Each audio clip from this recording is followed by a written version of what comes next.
Your thoughts, just very simply, your thoughts. If this continues to go this way this season, is Mike Tomlin the right guy to coach the Steelers? Well, if it continues to go this way, I mean, the Buffalo Bills game was about as bad as it gets. I mean, I haven't seen the Steelers play that poorly on both sides of the football in a long time. And so, of course, if they continue to play at this level, then you got to start thinking about it. In my opinion, I think it's let's see what happens the next. We're only 2/3 of the way through the season, right? Yeah. We got 6 more. We're 6-6. So you got 5 games left? 5 games, a little over 2/3 of the way. So let's see how the rest of the season plays out, and then let's have that discussion. But I think right now, let's focus on what the team needs to do to get better. There's a lot of areas and a lot of room for improvement, and I think Coach Tomlin knows that. I think the players know that. They're not executing. People want us to talk about schematics. You just got to do your job. Guys just aren't doing their jobs, right? They're not playing with technique. Okay, you and I have known each other now for a while and been doing the show for a while. You've said that so many weeks, so many times. So it's either coaching it's not getting communicated right, and it's not being comprehended, or the guys are out there just, hey, I want to go. I feel like we're in a new era. Like back when I played, Coach Cowher, when I came into the league, it was you need to be selfless, right? You need to do your job.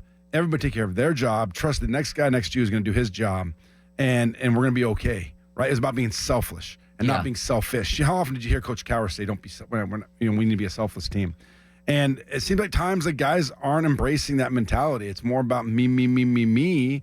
And maybe it's a change with social media. Maybe it's a change with the way people are getting paid right now. But guys, it seems like at times they're out there trying to make plays rather than just doing their job. Cam Hayward talks about it. Cam Hayward was brought up in the same mentality.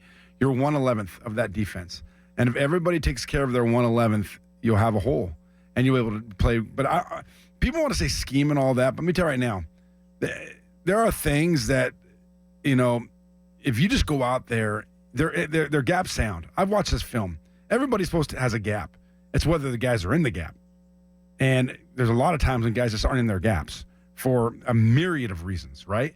A defensive lineman, when he's moving to his left or to his right, not knowing where his eyes should be, not understanding that if you move to your right, let me give you an example. Keanu Benton, he's set up on a center, and he moves to his right. He's shooting a gap to his right, the A gap. If that A gap moves, if the center and guard move to his left, their right, at the same time, he can't go to the B gap. That's his A gap. So when I move to my right, my key is that shoulder of that guard. And if it moves, I hit that and I stay in my A gap. Keanu Benton routinely goes to the B gap. Because he's trying to make a play? I don't know why. But if I would have done that, Starkey, I would have been on the team for 2 days. I mean, Mitch didn't play that. Mitch said, Hoke, where do you go when you shoot? When you shoot to the A gap, where your eyes go? To the shoulder of the guard. What happens to the guard? You stay in the A gap.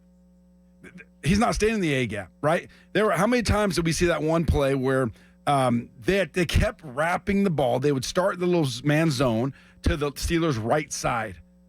The whole idea was for him to come there. Now, I don't believe the intention was to stay that way. They would, and then all of a sudden he would wrap back, James Cook. He was looking for a crease. Guys that would over pursue, right? People want to say, well, TJ Watt got blocked by. TJ Watt's job is to play the C gap. He has his hands on the tight end. He's playing inside shoulder of that tight end, head in the C gap. He was there every time. All right, then. All right. Okay, the backside corner right, has got to get upfield and set an edge. Who was the backside corner on a lot Joey of that? Porter. Okay. He made a lot of tackles, but they were 6, 7, 8 yards downfield. Right. Or whoever that outside corner was who had the backside contained. Then if we're going to absolve TJ, then let's start naming some other names. But TJ's got to make plays. Right? I'm not going to absolve him. I'm not. He's got to do what he does. He's got to make big plays. He's a game changer. He's a Troy Polamalu type player. Troy Polamalu made plays.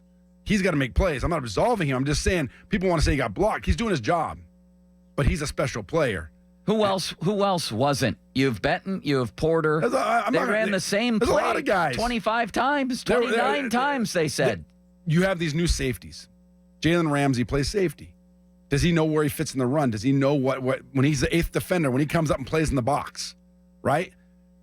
And does he know where he fits? Does he know how to play run technique? When a tight end comes to block him, does he know how to use his hands and stay low? A couple times I saw him standing flat-footed straight up. You can't get off a block that way. But he used to play corner. So how do I expect him to know how to play the run in the box? Right? So you have a lot of this, right, going on. Coach Tomlin, it's popcorn. It's not just one guy.